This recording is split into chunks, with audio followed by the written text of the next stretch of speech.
ನಾಗೇಂದ್ರ ವಿರುದ್ಧ ಪ್ರಾಸಿಕ್ಯೂಷನ್ಗೆ ಸಿಬಿಐ ಅನುಮತಿ ಕೇಳಿದ ವಿಚಾರ ಬೆಂಗಳೂರಿನಲ್ಲಿ ಗೃಹ ಸಚಿವ ಪ್ರಿಯಾಂಕ್ ಖರ್ಗೆ ಹೇಳಿಕೆ ಕೊಟ್ಟಿದ್ದಾರೆ. ಯಾವ ಆಧಾರದ ಮೇಲೆ ಕೇಳಿದಾರೋ ನಮಗೆ ಗೊತ್ತಿಲ್ಲ. ಮೊದಲು ಸಿಬಿಐ ರಾಜ್ಯ ಸರ್ಕಾರವನ್ನ ಕೇಳಬೇಕು. ಈ ಹಿಂದೆ ಸಿಬಿಐ ಅವರೇ ಕೇಸ್ ಕೊಡಬೇಡಿ ಎಂದು ಸಿಎಸ್ಗೆ ಪತ್ರ ಬರೆದಿದ್ರು. ತನಿಖೆಗೆ ಸಿಬ್ಬಂದಿಯನ್ನ ನೀವೇ ಕೊಡಬೇಕು ಅಂತ ಪತ್ರ ಬರೆದಿದ್ರು. ಪ್ರಾಸಿಕ್ಯೂಷನ್ಗೆ ಯಾವುದೇ ಅನುಮತಿ ಕೋರಿಕೆಗೆ ನಮಗೆ ಬಂದಿಲ್ಲ. ಗವರ್ನರ್ಗೆ ಸಿಬಿಐ ಪತ್ರ ಕೊಟ್ಟಿರುವ ವಿಚಾರ ಗೊತ್ತಿಲ್ಲ ಅಂತ ಪ್ರತಿಕ್ರಿಯೆಯನ್ನು ಕೊಟ್ಟಿದ್ದಾರೆ ಪ್ರಿಯಾಂಕ್ ಖರ್ಗೆ.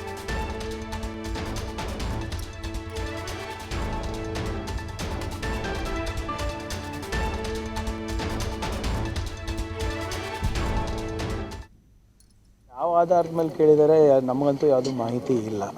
ಯಾಕಂದರೆ CBI ಪ್ರಾಸಿಕ್ಯೂಷನ್ ಕೇಳಬೇಕಂದ್ರೆ ಸ್ಟೇಟ್ ಇನ್ಫಾರ್ಮೇಷನ್ ಸ್ಟೇಟಿಗೆ ಫಸ್ಟ್ ಬರೀಬೇಕು. ಅವರು ತನಿಖೆ ಮಾಡಬೇಕಂದ್ರೂ ಕೂಡ ಸ್ಟೇಟಿಗೆ ಫಸ್ಟ್ ಬರೀಬೇಕು.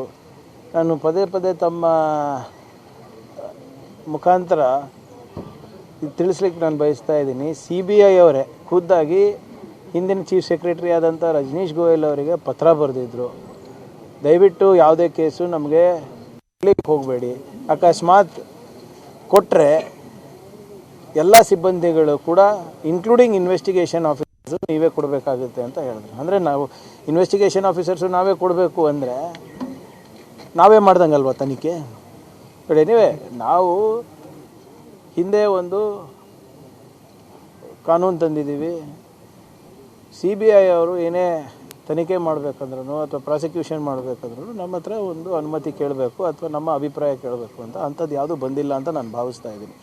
ನೇರವಾಗಿ ಗವರ್ನರಿಗೆ ಏನು ಕೊಟ್ಟಿದ್ದಾರೆ ಅದು ನನಗೆ ಹೆಚ್ಚಿನ ಮಾಹಿತಿ ಇಲ್ಲ. ನೋಡಿ, ಯಾವ ಆಧಾರದ ಮೇಲೆ ಕೇಳಿದರೆ ನಮಗಂತೂ ಯಾವುದೂ ಮಾಹಿತಿ ಇಲ್ಲ.